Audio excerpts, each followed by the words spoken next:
वस्तुतः देखा जाए निर्यापक क्या हैं, तो आचार्य महाराज की दृष्टि में इसी कुंद देव की जो गाथा है, इसी से उन्होंने निर्यापक की बात सोची।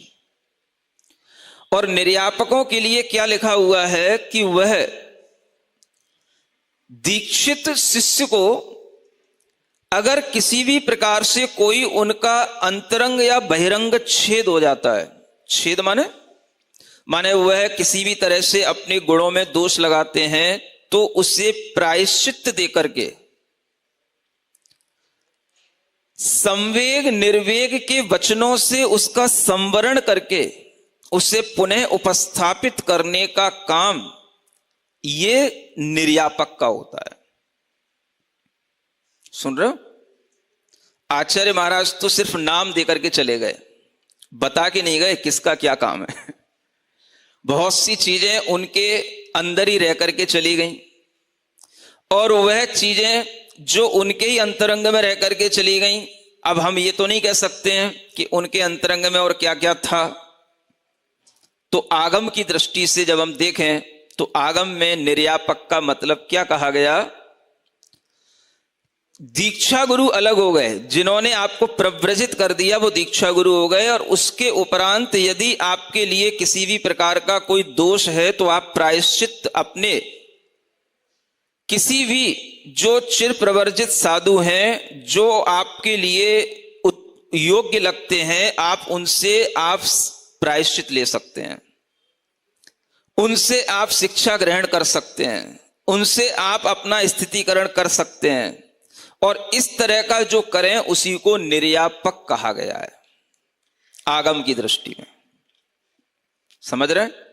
निर्यापक माने यापन करने वाले, जो और नए शिष्य होते हैं उनका यापन करना। यापन माने जिसे आप लोग कहते हैं उनके जीवन को आगे बढ़ाना, उनके जीवन को आगे चलाना, उनके जीवन में आने वाली अनेक बाधाओं को दूर करते हुए, उनकी मनः स्थिति को अच्छा बनाते हुए, उन्हें अच्छे संस्कार और शिक्षाओं से ओतप्रोत करते हुए उन्हें आगे बढ़ाने का काम जो किया जाता।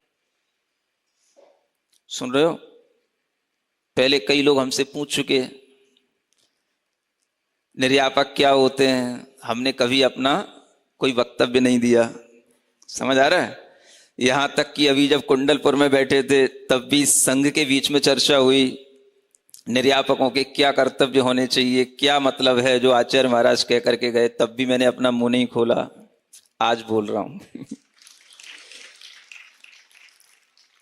आज मैं सिर्फ आगम की बात बता रहा हूं। यानी निर्यापक ये पद नहीं था, ये निर्यापक अपने आप में गुरु महाराज के अलावा, जिन्हें दीक्षा गुरु कहते हैं, उन दीक्षा गुरु के अलावा जो कोई भी मुनि महाराज इस तरह का काम करते हैं वो निर्यापक की श्रेणी में आते हैं।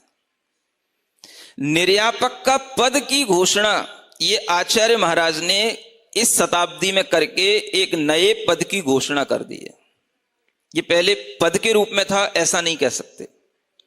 जो कोई भी साधु इस तरह का काम करते हैं वो निर्यापक ही होते हैं, लेकिन आचार्य महाराज ने जब घोषणा कर दी तो वो एक उपाधि के रूप में हो गया।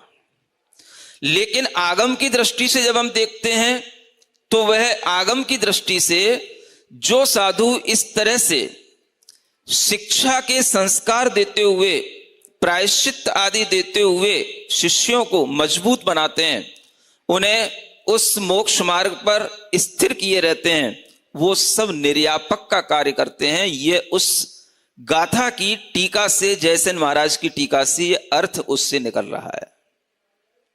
तो निर्यापक का काम क्या होता है?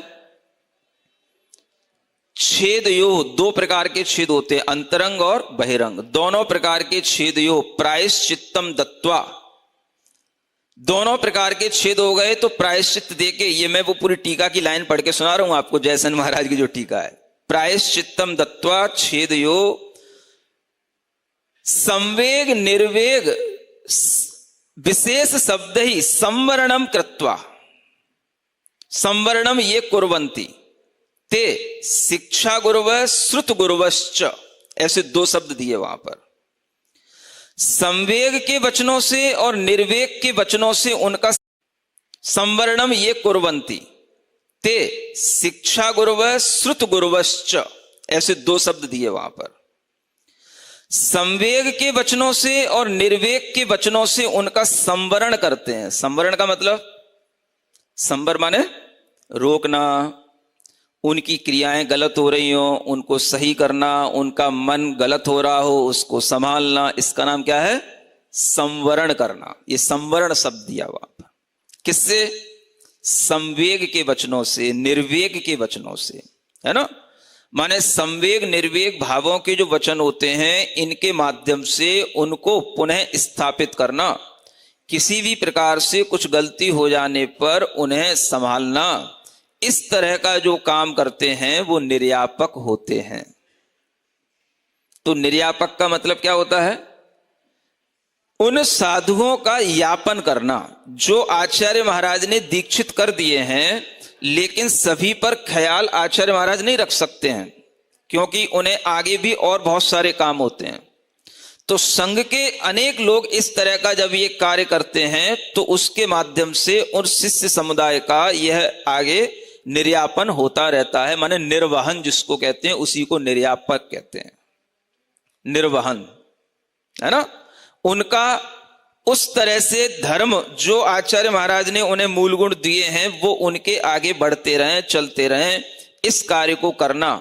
अब यहां पर जब हम देखते हैं तो यहां पर आचार्य परमेष्ठी ही दीक्षा दे रहे हों ये जरूरी नहीं है। यहां पर दीक्षा जो देगा वो दीक्षा गुरु कहलाएगा। ऐसा कोई नियम नहीं है कि आचार्य परमेष्ठी ही दीक्षा देते हैं। आचार्य कुंद के भी ग्रंथ को देख करके, प्रवचन सार की चारित्र चूलिका को देख करके ये आप अच्छे ढंग से समझ सकते हैं। और जब आचार्य महाराज को दीक्षा दी थी तब आचार्य ज्ञान सागर जी नहीं थे, तब वो मुनि ज्ञान सागर ही थे जब उनको विद्याधर को दीक्षा हुई थी। आचार्य वो बाद में बने थे। तो इसमें कोई भी तरह की विसंगति नहीं है। गुरु वो दीक्षा गुरु कहलाएंगे जो आपको दीक्षा देंगे। तो पहले गुरुओं की प्रतिष्ठा दो रूपों में होती थी आचार्य कुंद की दृष्टि में, एक दीक्षा गुरु के रूप में, और जो उनका निर्वहन करें वो शिक्षा गुरु अथवा श्रुत गुरु, ऐसे दो शब्द दिए वहां पर, तो उनको श्रुत गुरु कहा जाता। यानी ये जरूरी नहीं कि जो दीक्षा गुरु होते हैं वही प्रायश्चित देते हैं, जो शिक्षा गुरु होते हैं वो भी प्रायश्चित देते हैं। यह उस टीका में लिखा हुआ है। ये किसी को भी कुछ शायद जानकारी है कि नहीं, हमें तो नहीं लगता, लेकिन इससे ये समझ सकते हैं आप कि आगम की दृष्टि से वह जो कार्य किया जा रहा है, जो भी साधु ऐसा कार्य कर रहे हैं वो निर्यापक हैं। भले ही उनकी उद्घोषणा निर्यापक के रूप में, उपाधि के रूप में हो या ना हो। जब आचार्य महाराज अपने अंतिम समय में थे तब संघों से कहकर के गए कि हमने संघ में जिनको जो देना था दे दिया। अनेक संघों में हमने साधकों को पहुंचा दिया है और संघों को व्यवस्थित कर दिया है।